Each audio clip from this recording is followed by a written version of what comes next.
How you guys doing? I'm Collins. I'm back here. Wolfpack Combat. I'm here with Josh, the owner of College Park MMA in Maryland. So I'm here with Josh. Josh, if you could tell me like some of your backgrounds in martial arts and combat sports. So my background was watching Saturday morning Kung Fu theater in the early 80s. That's what got me into it. You know, back when it came out like 5 a.m. in the morning, you had to flip the channels. Then I started in 1988 with Dennis Brown when he was in downtown Silver Spring. Awesome. I was there for 2 years, two and a half years before Taekwondo space. King Tiger Martial Arts opened up at Randolph, New Hampshire. That was just about a mile run from where I lived. So, and then I was there for most of the 90s. So I got up to my second degree black belt in Taekwondo there. In the late 90s, I also started training in kickboxing and then also Vietnamese Kung Fu, as well as at my friend's Goju Karate Club at University of Maryland. And kind of getting, and for a couple of years, I think it was 98 to 2000, I trained with Cobra Mensa, doing capoeira at GW. Okay. Now, would you say, like, back in the day, you know, MMA is so popular and widespread in the world of martial arts today, but back in the day, 80s and 90s, a lot of people that I talked to, they started out with different martial arts as opposed from Muay Thai, kickboxing, and jiu-jitsu, which are like some of the basics. Like, would you say any of those martial arts have kind of helped you to become like absolutely better martial arts today? In 2002, I started Brazilian Jiu-Jitsu with Professor Magilla, Roberto Magilla de Silva, and who's under Carlson Gracie Sr. and Andre Padenares.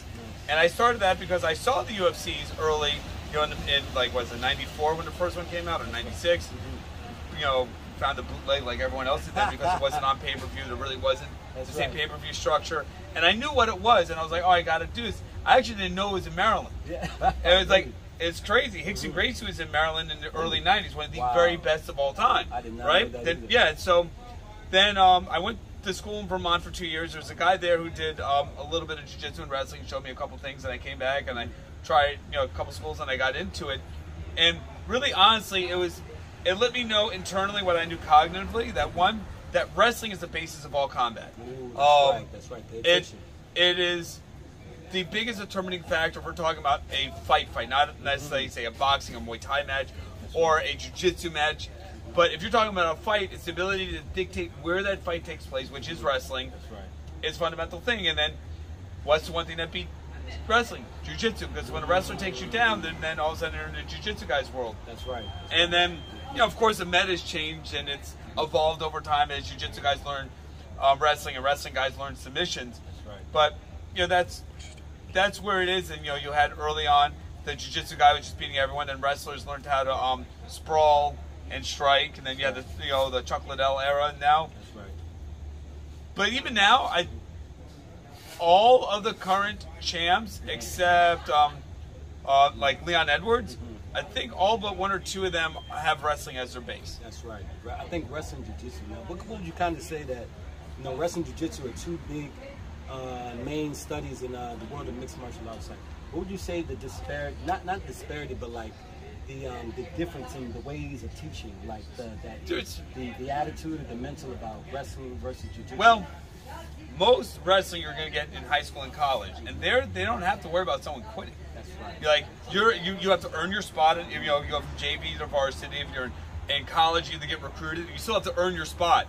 Like, you have to wrestle for it. And if you don't qualify, tough shit. That's right. You know, there's also, like, once you get through the regular season, which you go wrestle every match, then you get to the NCAAs, or you're getting to, you know, states, you know, you're in the counties and states, you have to qualify for those. That's right. So it doesn't matter. It's not like jiu-jitsu, where only recently you have to actually earn enough points in open tournaments to compete in Pans and Worlds, right? You got to earn everything.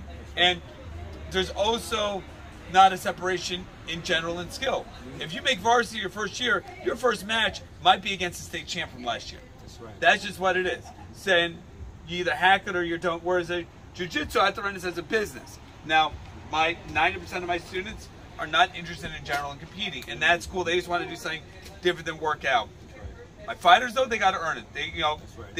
If they want to fight, I'll support them, but then they have real requirements and, you know, things that are set up for them. Would you say real requirements as far as like wrestling, jiu-jitsu? Yeah, the classes they have to attend, they have to show a certain amount of self-determination. Like, I shouldn't have to tell a fighter that they have to run or they have to be doing their core exercise or even have to be weightlifting. I do oversee overall their physical conditioning, but I'm expecting, especially after they have about 3 or 4 fights, a certain level of self-determination. That's right, self-determination, that's a big one. Are there any other qualities that you would say that you would want to see in a fighter before you would consider them competing? So there's a couple. Like, I want to see them approach training. I want to see how they handle it when things don't go their way. Stress. They have to, we got to do stress tests just like you do in science. Now, if they fall apart, they start having hissy fits, I'm not dealing with that. If I see that they can take, if they have a bad day on the mats, a bad day in the ring, and they can recollect themselves and they come back, that's a big thing that I'm looking for. Also, yeah, so that's fun. 2, how do they handle when they're the dominant guy? Are they then willing to put themselves in inferior positions or work on things? Because, we have some guys who are very physically dominant, but because they always want to win sparring, that's all they try to do. So then it comes out in the wash when they go and compete. If they can't dominate that guy, they have a hard time recuperating, getting themselves back in the game. And then physically, it has to be, show some basic mastery. It's different than, So to give an idea, I have 2 paths to black belt in jiu-jitsu. Your competitor path and my hobbyist or martial artist path. Now, the competitor one, you got to win. And if you lose, I got to see you back. Unless you're really injured, you should be back there the next day on the mat. And even if you're injured, you should be back there the next day on the mats. Even if you're not practicing, just mentally saying, I'm showing up. That's right. Now, all of them require to understand how things work. Because at some point, no matter how good you are, Father Time is completely undefeated. No one makes that out of life alive. Well, always, and always. You'll be a 50-year-old coral belt or whatever, or in my case, I'll be 70 by the time that happens. And a 25-year-old blue belt is going to kick the crap out of you. And there won't be anything you can do about it either. But you should be able to tell them how to do things more efficiently. That's right? And you can only do that if you really come to understand how something works. You develop sort of that deep, fundamental understanding of how things work. It's like when if you take physics, if you look at a master's or a doctorate level classes, they all say fundamentals of or intro to. They want to understand fundamentally how it works. That's right. So what would you say, like kind of how you said that you'll be a 7-year-old probably getting your core belt. I'm guessing in jiu-jitsu, of course. Yeah. What would you say that jiu-jitsu is one of those martial arts that can allow you to stand the test of time in regards to your physical, mental, spiritual, as far as competing when you're older too? Well, one thing that's nice, like in wrestling, you do have, and even in boxing, they have like senior divisions. But by the nature of them being thrown around, like as you get older, your bones atrophy, and even no matter how good a shape you're in. Jiu-jitsu, by the nature of how it's competed in, because you don't necessarily have to be wrestling each other, you can pull guard, allows you to do something competitive your whole life. There's a woman I follow on Instagram, Jiu-Jitsu Grandma. She started when she was 70. Wow. That's and incredible. She goes and competes. That's incredible. So a lot, and I think as human beings, we tend to be competitive by nature, and it gives you that competitive outlet that's also mentally stimulating. That's right. And even say you don't compete, you're in the gym with other people, right? You can be competitive. Like, obviously, like 20, I'm 44, and I'm in decent shape for my age, but I don't try. Beats me up. I don't try to maintain the same pace as my younger athletes. I just try to be crafty, and I'll work on my defense. And it still gives me things to think about and improve upon, because all martial arts is that marathon towards perfection that you never actually hit. You just get a little better. So would you say that as you get older, it's more about your experience, your mental, your technique, as opposed to the power and the push? Exactly. Like, it's again like, I'm just not going to beat some of these younger guys. It's just not going to happen. But I'm always going to try to make my setups for my armbar better, or maybe I make my escapes from mount a little smoother, or my chains or something. But there's always something you can improve upon, and that's what makes it interesting. That never-ending puzzle. That's right. That's what I love about jiu-jitsu, is that it's a chess match. They call them the chess master. They said so. You're constantly thinking. You should be thinking about the next move always as you're moving, even setting up traps and then allowing yourself to be vulnerable to get a better position in life too. And striking is the same way, by the way. It tends to be a bit more fluid because you can't isolate and pin someone, and you just can't be like in any wrestling, any form of wrestling, whether it's jiu-jitsu or judo or sambo or college wrestling, you can pin part of someone's body to the ground and immobilize it. There's really no way to do that in stand-up fighting. So you do have the same element. I just am not as much of a fan of being hit in the head anymore. I did that for 22 years. I understand it. You know, I like thinking. It's good work. And I'll definitely say, especially with sparring with kickboxing, that's one of those ones where as you get older, you have to get smarter about how you move. You're not going to be able to keep up. Who you move with. You're not going to be able to keep up with a lot of younger guys. And a lot of younger guys could be in a competitive, mind state. So they have a different push than you do. So it allows you to work your defense and your technique much better. Yeah, if you have the right training partners, you should be able to do almost anything for your whole life. Absolutely. That's why I always say, get around people that keep you strong, people that you're controlled with. The vibe and the energy is good, so you guys can help and grow off each other. But one last question for you: what would you say that I guess what has combat sports done for you in your life? Martial arts. It saved it. So I'm a special education student. I was also I was a classroom teacher for 13.5 years. Okay. Martial arts, teaching martial arts when I was in Taekwondo in the 90s in high school and middle school is what led me to becoming a classroom teacher, and my training at getting my degree in elementary education and being a classroom teacher at that time also helped me become a better coach. A lot of coaching is done pretty haphazardly without a lot of direction, especially like in something like jiu-jitsu. And this taught me I have a written out curriculum. I organize my lessons. I don't just randomly show up and say I'm teaching this move or that move. And it gave me that organization, so the two of them bounced off each other.